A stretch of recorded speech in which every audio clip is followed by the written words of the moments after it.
Have you ever wondered why Criterion completely dominates all the boutique labels? Well, I got some answers for you today, buddy. So let's get into it. In today's physical media news topic video, we talk about why Criterion keeps winning as the ultimate boutique label. And of course, we get into a massive rant on why these other boutique labels need to shape up and do a lot better for collectors out there. We're going to be done with them. And of course, we got to talk about the future of collecting physical media and boutique labels. Will Criterion continue to dominate, or will unexpected boutique label rise and take over? So let's get into this. But first, you love collecting Criterion and other boutique labels just like me, and you're super passionate about owning the movies you love in your amazing collection, you're in the right spot, my mega collecting friend. Go ahead and mega blockbust that like and subscribe. Turn on that notification bell so you're alerted when more physical media and Criterion talk continues here on this channel. Of course, leave in the comments down below what's your favorite Criterion title of all time, and do you think they're actually the dominant boutique label right now, or do you think another boutique label is even a little bit better? But let's go into this. So now, blockbustering into the news, my friends, we got to talk about why Criterion is such a dominant boutique label, and it just seems like they're so above these other boutique labels with all the different stuff they offer to collectors. They really just can't be stopped at this point. You've heard so many announcements from them, and they're always busting out titles, it seems like almost every month, and really hot new titles too, but they have a variety, and I think that's what makes them really powerful as a boutique label. You know that you're going to get a whole bunch of different stuff to choose from, so they really can appeal to almost any collector out there. I mean, think about it. They have all the different formats, DVDs, Blu-rays, 4Ks, but then they have a variety of genres. It's not like another boutique label, say like a Scream Factory, which mainly focuses on the horror and the sci-fi and the thriller. Of course, they have their Shout Factory line, but really Criterion is that one label that just encompasses pretty much every genre you can think of. They have westerns, they have dramas, they have foreign language films, they got silent movies in there, they have comedies, they got classics, they got modern new stuff out there, they got streaming titles that are now on physical media. I mean, they have everything there, everything that you want as a movie lover, whatever genre preference you might have. Criterion just covers it all. It's wild. Yeah, they're known more as kind of the classic boutique label, but once again, they have modern stuff. They have movies that just came out last year or a couple years ago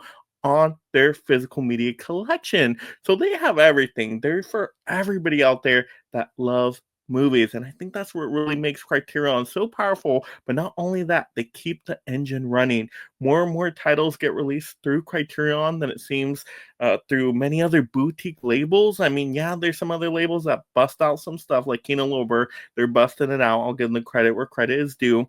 But Criterion just busts the stuff out with quality standards. I mean, how many times do you need a replacement disc from Criterion? Not too often. It does happen. I remember the Citizen Kane one and whatnot, but more often than not, the Criterion quality, whether you get a Blu-ray, a 4K, the quality is there. They're so consistent, and they usually always have special feature supplements in there, and just some really good stuff packed into those Criterion titles. Plus, they have a cool uniformity on the shelf, but you know, once in a while they'll do kind of like little digipacks or slipcases on a few of their titles. But really, I mean, it just looks so clean on the shelf. All those Criterions together. I love that flavor they have, the nice thick cases, right? The clear case. Oh man, it looks beautiful.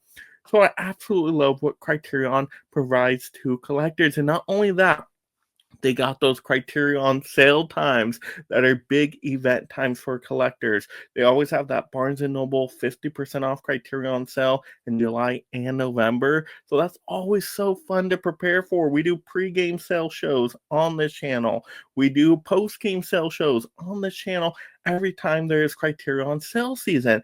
I don't do that for other boutique labels because, once again, the other boutique labels aren't really consistent with their sales. They seem a lot more random and they seem less eventful. Like Kino Lorber, I always feel they're having a sale, so it's not really a big event anymore, right? I mean, Criterion just has it perfect where it's every 6 months. So if you missed out on some titles during the year, you didn't want to pay those full expensive prices, well, then you were able to catch up 6 months later. I think that's the secret special sauce there. 6 months is perfect because you're going to remember remember the titles you missed out on, and now you're going to pick up a whole bunch of them because you get that nice, big discount there. But it's just a big event for Criterion collectors, and I absolutely love that. And of course, sometimes they have their kind of flash sales, right? They usually do that a couple times during the year. I know there's usually one in October, right off the Criterion site itself. But that's really cool. They kind of just cover so many avenues for you to get Criterion titles. And then we know we love physical media collecting on this channel. But if you are a streamer, they even have their own Criterion collection streaming service. So, I mean, they're really trying to cater to everybody out there that loves movies. And I think they're just doing a bang up job and really are just that next level over all these other boutique labels. So let's rant on what these other boutique labels are doing wrong and why they don't really measure up to Criterion. So let's smash them now. So time for a massive rant. And I do love the other boutique labels out there. Don't get me wrong. I celebrate all the boutiques because they're doing good work, or at least trying to do good work for collectors out there and preserve, films. And I love that. I love that. So no shame on any boutique label in general. But we can be a little picky, right? We can give a few critiques here because we want them to do even better so they can step up and be on Criterion's level. So I got a few tips and suggestions for them. Maybe you got a rep out there listening in from that boutique company that maybe will take some of this information and do something really cool with it for collectors. But yeah, let's start with the quality control issues. Yes, quality control is so important for a boutique label because they have a reputation, right? You want them to have a good one, so you keep going to buy them. And of course, you expect what you paid for, right? You get some good quality stuff. There's no issues because now on a lot of these boutique labels, I will wait not because of the price, but just because I'm like, oh my gosh, they might do a wrong disc and then I have to go through a whole disc replacement program. And I'd rather let some other sucker buy it first and then see if there's a wrong issue. And then I'll buy, months later when they already fixed the disc, right? Instead of going through all that hassle of disc replacement. So, yeah, I mean, we know boutique labels that are definitely is struggling with that here. I mean, Scream Factory is very notable for always struggling with disc replacement stuff and just weird things going on with them, right? Sometimes you get the ooze, the outgassing on the disc, and things like that. So it's like, okay, I know maybe it's minor issues, but I mean, so many issues happen that you're like, okay, now it's becoming a bigger deal because you guys aren't taking care of your disc, and that means you aren't taking care of the collectors. Once again, Arrow has had issues recently where they've had to do disc replacement stuff, and they're like, oh my gosh, this is just shenanigans. Boutique labels do freaking better on quality control now. Please, please, please. And then that way more collectors will go back to you and spend their hard-earned money. So that's number one right there. But then, of course, once again, you got to have great announcements. You got to have announcements that appeal to all movie lovers out there. I know every kind of boutique label has their own thing, right? Arrow's more kind of cult classic stuff, right? Scream Factory's a horror, like I said. And then, of course, right, you have the Kino Lorber, very classic, right? So they all have their little niche areas. So I don't know if they want to do more because then, well, do you lose the flavor there? Do you lose the flavor of that boutique? But Criterion hasn't lost their flavor and they do a lot of variety there. So maybe there's something they could do to just give us even more announcements that are going to appeal to more collectors out there to really even step it up. So once again, it's a minor thing. Like if you're going to be niche, that's fine, but you got to give some announcements that are really going to, appeal to a lot of collectors out there. Like Kino Lorber, if you're going to be the Western guy, then okay, give us the classics, but then try to get some new collectors in there with some new, modern, cool, like Westerns, right? Like imagine if they got Tombstone. Oh my God. I know Disney is probably not going to give that to them, but we can hope. I'm just giving examples, okay? Pie in the sky, all right?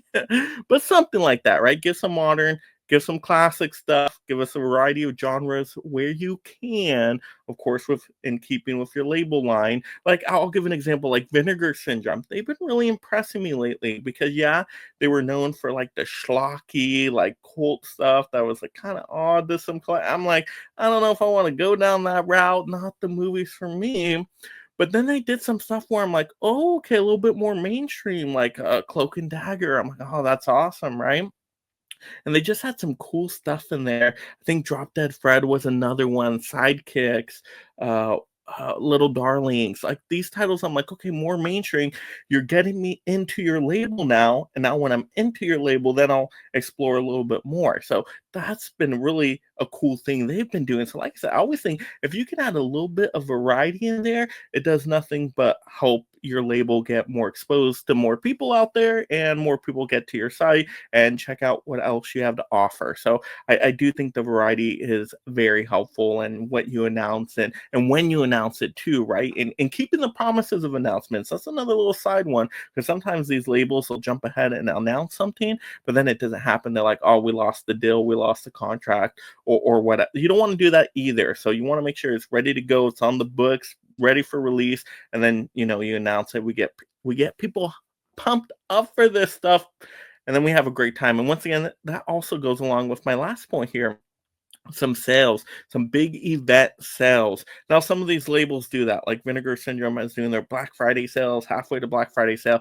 right? And now they've become more of an event boutique label. Criterion, like I said, does that, I think, the best.